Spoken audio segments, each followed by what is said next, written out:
2005 Nissan Altima 2.5 liter 4-cylinder. Here's the old header manifold with the catalytic converter, and here's the new stainless steel, ordered off eBay. Cost about $100. We're going to try that out, but here's the cracks on this old one. It had cracks right on this joint from number 1 header here. Looks like cracks in here between 2 and 4. Not sure where else it might be cracked. As you can see how this one burned. I'm sort of thinking that this material here, this light material here, might be material out of the catalytic converter. From what I'm gathering on the internet is that these when these converters fail, they suck the valve timing on the engine is so that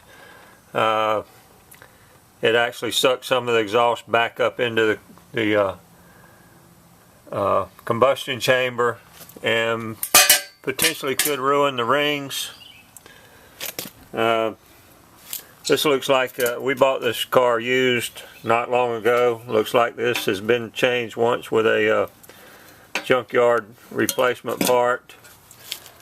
I wish he had just replaced it with a header with this without the pre-cat. It's a pre-catalytic converter. There's another converter, catalytic converter, under the car further back.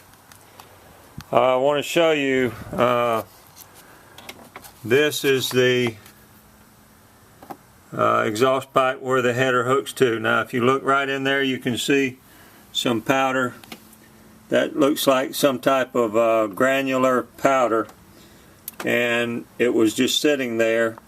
So it does look like it was coming out of the pre-cat, and it was just sitting right there. Let me show you how it moves around. I'll clean this out.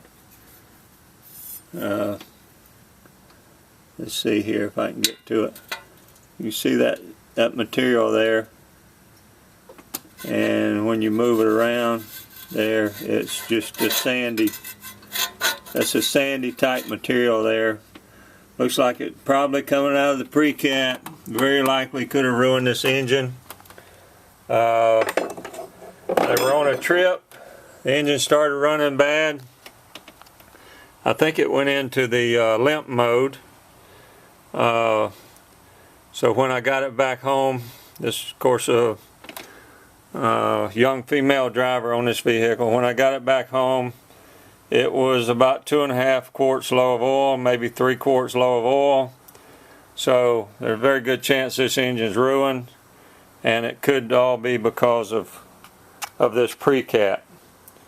Now if we can get it back together and get it running, and if this engine uses some oil but not too much, we might could use it for a runaround car, but it'll never be a safe car again to use with this engine if it's burning oil very much at all.